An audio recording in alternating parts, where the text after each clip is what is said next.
इसमें कृष्णा कॉलोनी के निवासी एक शिकायतकर्ता के द्वारा पुलिस को कंप्लेंट दी गई है कि उसके द्वारा सेक्टर 7 में हुड्डा मार्केट के पास में एक मेडिकल स्टोर चलाया जा रहा है। उसकी दुकान के साथ में ही उसके एक अन्य दोस्त है जिसका नाम विनय है, उनके द्वारा भी कोई दुकान चलाई जा रही है।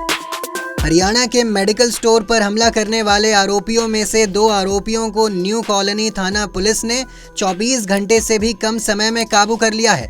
आपको बता दें कि आरोपियों की पहचान लक्ष्मण और दीपक के रूप में हुई है।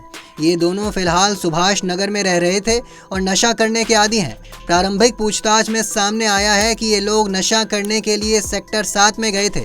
यहाँ दुकानदारों ने उन्हें मना कर दिया तो उससे रंजिश रखने लगे। रंजिश में ही इन लोगों ने अपने साथियों के साथ मिलकर वारदात को अंजाम दिया।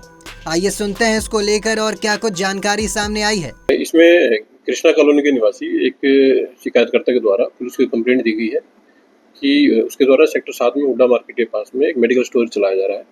उसकी दुकान के साथ में ही उसके एक अन्य दोस्त है जिसका नाम विनय है, उनके द्वारा भी कोई दुकान चलाई जा रही है। तो 5 अप्रैल 2025 को शाम के समय में कुछ लड़के वहाँ बैठे हुए थे जिनके साथ इन लोगों की कुछ कहासुनी हुई। तो उन लड़कों के द्वारा आकर के विनय की दुकान का दरवाज़ा खटखटाया गया और वहाँ से चले गए। तो इसी दौरान इन लोगों की कुछ कहासुनी हुई। तो नेक्स्ट डे 6 तारीख को 10-12 लड़के वहाँ आए और उनके द्वारा पत्थर फेंक करके इनकी दुकान में तोड़फोड़ की गई और इसके अलावा इनके साथ तथा इनके भाई के साथ में कुछ मारपीट की गई। इसके ऊपर पुलिस के द्वारा जो भी सेक्शन थी, रिलेटेड सेक्शन थी, उसमें एफआईआर रजिस्टर कर ली गई है और पुलिस के द्वारा इन्वेस्टिगेशन की जा रही है। इन्वेस्टिगेशन के दौरान इस घटना में शामिल 2 व्यक्तियों को पुलिस के द्वारा अरेस्ट कर लिया गया है। अरेस्ट किए गए जो व्यक्ति हैं उनकी पहचान एक लक्ष्मण तथा दूसरा है दीपक। दोनों ही ये लड़के सुभाष नगर के रहने वाले हैं और करीब 20-21 साल के आसपास इनकी उम्र है। इन दोनों को इस केस में अरेस्ट कर लिया गया है। बाकी स्पॉट से सीसीटीवी फुटेज पुलिस के द्वारा ली गई है।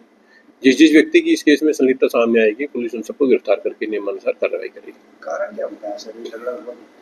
एक्यूज जो है, एक्यूज ने बताया कि 5 तारीख को ये कंप्लेनेंट की दुकान के पास बैठे थे। तो इसी दौरान इन लोगों के आपस में कुछ कहासुनी हुई तथा गाली गलौज हुआ और एक्यूज के बताए के अनुसार उस गाली गलौज के बाद उसी गाली गलौज की रंजिश रखते हुए ये अगले दिन वहाँ गए दोपहर के समय में अपने कुछ दोस्तों के साथ और पत्थर फेंक करके और लाठी डंडों के साथ वहाँ कुछ तोड़फोड़ करी और शिकायतकर्ता के साथ मारपीट करी। कितने लोग खिलाफ मामला दर्ज हुआ? पुलिस के द्वारा कुल मिलाकर के 10-12 अननोन एक्यूज हैं, उनके खिलाफ एफआईआर रजिस्टर करी गई है। शिकायतकर्ता के द्वारा भी किसी को नामजद नहीं कराया गया है। पुलिस के द्वारा खुद से लोगों को आइडेंटिफाई किया जा रहा है और फुटेज के बेस पर फिलहाल 2 लोगों को आइडेंटिफाई करके अरेस्ट कर लिया गया है। इसके अलावा अन्य जो एक्यूज थे इस घटना में शामिल उनको भी पुलिस के द्वारा आइडेंटिफाई किया जा रहा है और आइडेंटिफाई होने के उपरांत पुलिस के द्वारा उनको अरेस्ट कर लिया जाएगा। देश दुनिया की तमाम खबरों के लिए देखते रहें punjabkesari.com। साथ ही कमेंट सेक्शन में अपनी राय ज़रूर दें।